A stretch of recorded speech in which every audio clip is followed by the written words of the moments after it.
Hello everybody, it's Bob LPs. Welcome back to some more Pokemon Leaf Green. In the last episode we took on Rock Tunnel and we got all the way here to Lavender Town, but we're not really going to stay here long. In fact, we're already out. So here's Route 8. Now, first things first, there's one of these trainers you're going to have to fight. I'm going to go ahead and fight this chick because I think she's just got like a Jigglypuff or something. What's a cute, round, and fluffy Pokemon? Gee, I wonder what. I think I just named one. But she's got two Pokemon. Oh, Clefairy. Well, now that I think about it, Jigglypuff isn't fluffy, she's puffy. Duh.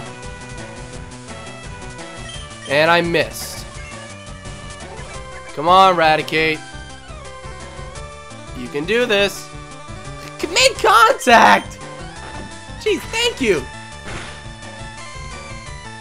Critical hit, nice. Okay, that's one way to make up for it. Just in case you weren't going to knock it out in one hit, the critical hit made things a lot better. Alright, so two Clefairies. Or two Clefairy, because I don't think Pokemon names are... I don't think you add an S whenever they're plural. At least going by the anime. Stop! Don't be so mean to my Clefairy! Well, I guess I just... answer my question by reading some text. So now you could go all the way around and fight some trainers, but like I said in the last couple episodes, I don't really want to fight because I'm a bit over level, especially now more than ever. Like Honus is level 27, Broodroot and Kate are both level 28. I'm about to be over the next gym's maximum level limit. So I really don't like that. But I may not have to worry about being over level for the gym with my main team overall, because I'm actually about to catch...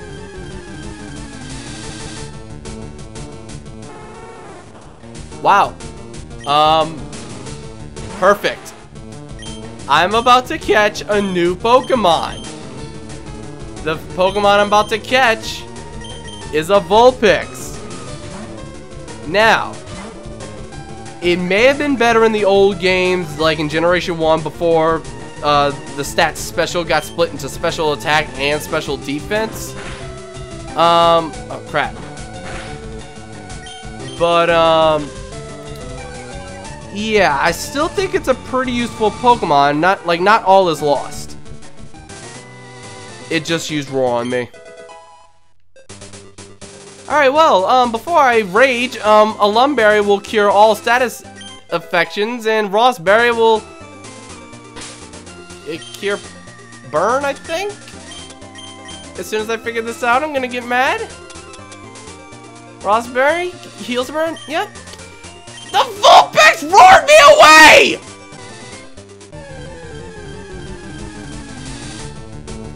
Five minutes later, finally in a fight with another Vulpix. But anyway, as I was saying, not all is lost for it. I do think it's still a great supporter. It can cause several status inflictions, many of which are beneficial. And its special attack isn't too low to the point where it's completely useless offensively. So, as far as being super effective against certain types, I think it can get the job done. And for those Pokemon that it's not super effective against, I can cut their attack by burning them, I can confuse them, I can do all this other stuff, and end up switching out to another Pokemon that can more easily get the job done themselves. But overall, like I said, great support Pokemon. Now, this Pokemon's only available in Leaf Green. Wow, one Pokeball and I already caught it.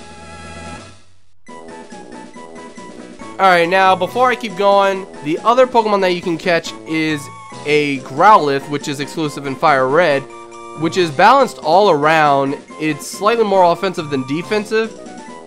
It doesn't have quite the biggest move pool, but at the same time, it can work with what it's got. And since both of its special attack and physical attacks are both above average, you can pretty much use any move that it's got for it. Plus, it's pretty bulky. It's got good defenses, and it's got a good speed. So overall, very good Pokemon. I would definitely recommend it as a fire type if you didn't start off with Charmander, and if you're playing Fire Red, of course. Now, for Vulpix, I'm going to go with the most generic nickname ever! Mozilla Firefox! Mozilla was transferred to Bill's PC. So I'm actually going to go have that. I'm going to have to withdraw Mozilla whenever I get to a Pokemon Center again. Okay, there we go. Alright, so I'm going to go ahead and cut this down. Ah, crap. I don't want to fight anyone. I'm already way over leveled as it is. Okay, think I'm good, I'm good. Alright, so we actually have to go through another underground path. I can get on my bike.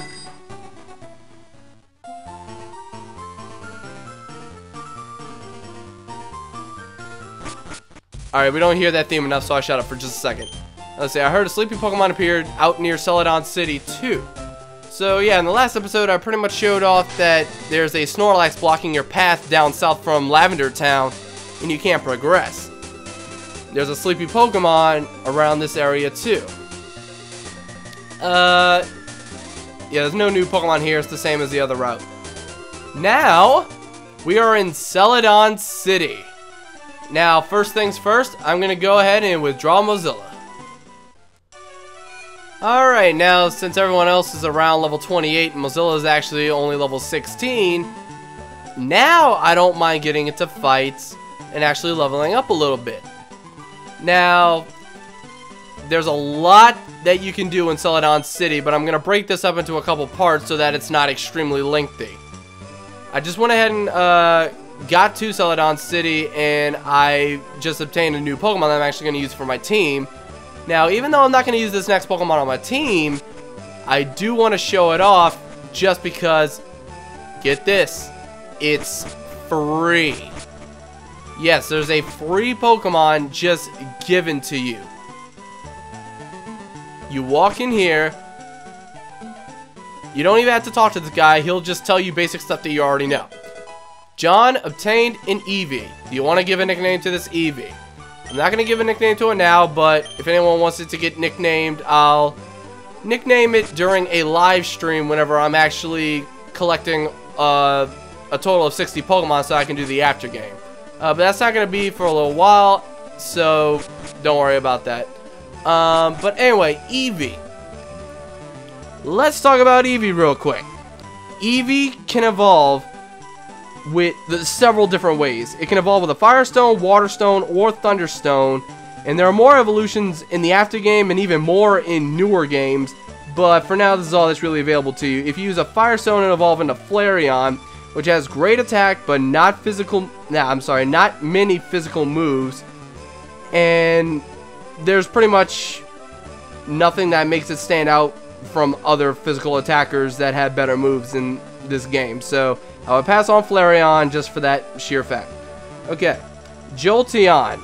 If you evolve Eevee with a Thunderstone, it will have great speed and pretty good special attack. However, again, there's not too many moves that it can learn. You can sweep away by using a Thunderbolt or another powerful electric move, but I'd rather just use a non-electric type Pokemon that happens to have an electric type move as well as other moves. Like having one electric type just for one electric move, really not worth it in my opinion. That's pretty much every electric type in this game.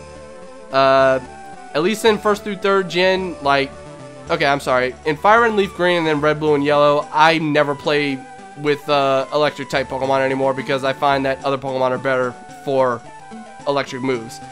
Anyway, the last Pokemon I actually would recommend is Vaporeon, which has amazing HP, good special attack, and good special defense. The only problem is it's pretty slow. But it can wall special attackers, and it can deal a good bit of damage itself. Plus, it has access to water and ice moves, which is extremely helpful throughout pretty much the entire game. And it's, again, my personal choice if you want an evolution, as people like to call them, in Fire Red and Leaf Green. Now, Like I said, there's a lot to do in Celadon City, but I'm going to cover that in the next episode. There's one more thing I want to do before I end things off. If you head out to the west, there's another Snorlax here blocking your path. But there's a way to get around Snorlax, maybe not to get to the next route necessarily, but if you cut here,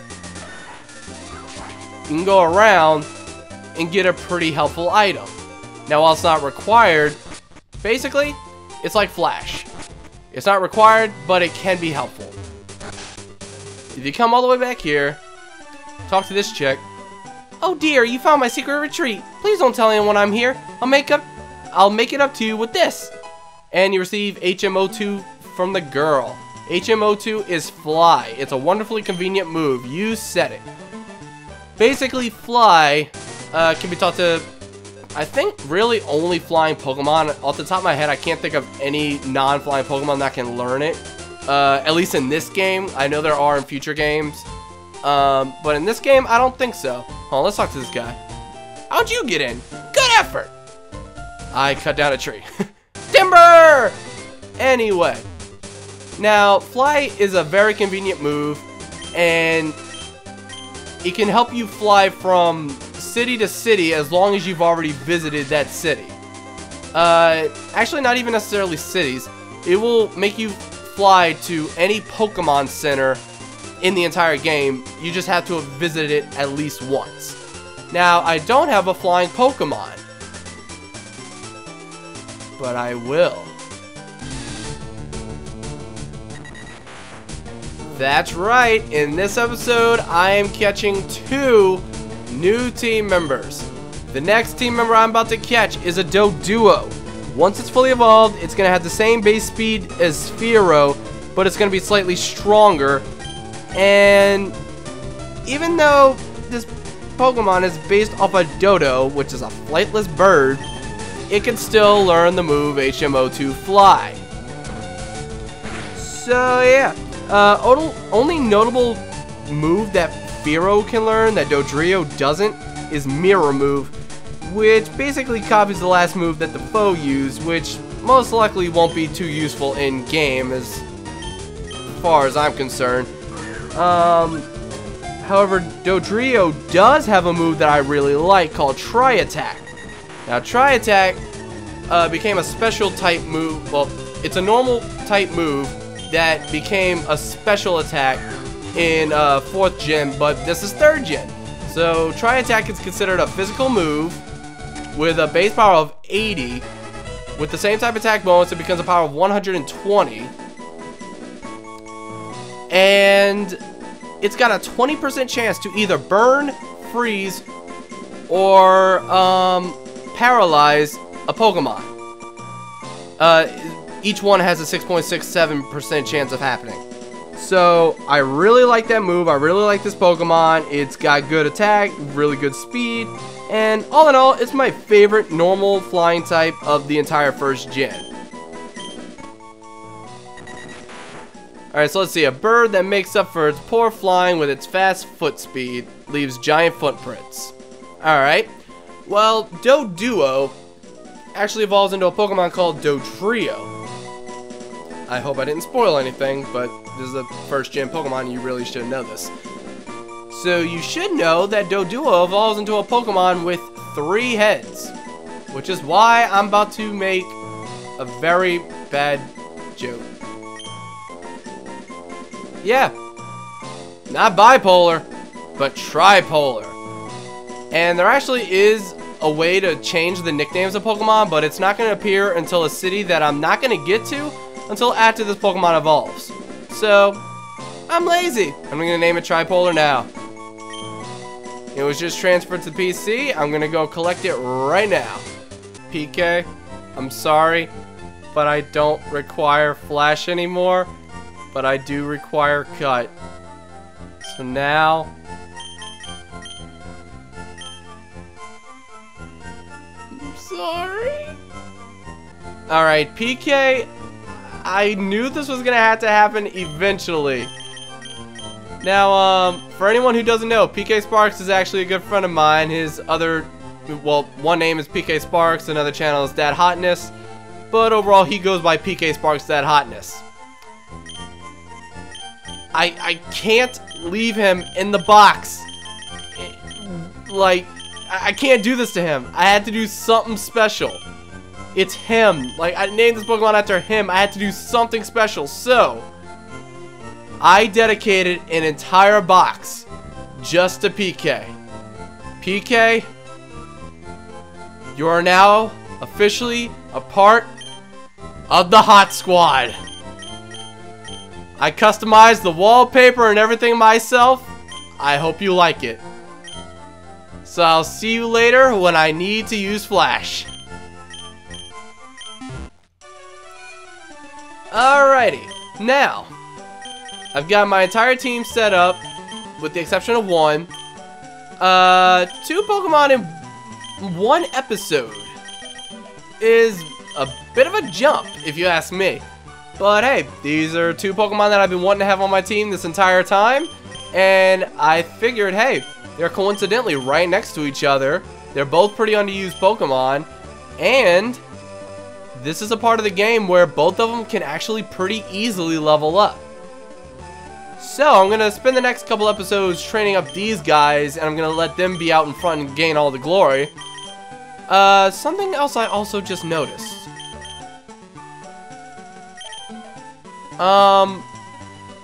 Okay. So far, my entire team is females, except for the guy who's got a flower on his back, and the guy that's only there to cut stuff. The testosterone level in this LP has dropped so much, especially after the whole PK Sparks Hot Squad thing I just did. I feel as if I'm growing a uterus as I speak. Anyway, I'll see you guys in the next episode when we take on some more of the stuff we can do in Celadon City, and something that I actually have not made a big deal about that I really should have by now. What the heck is Team Rocket doing here? Why is he down here too? We'll find out in the next episode. Until then, thank you guys very much for watching, and goodbye.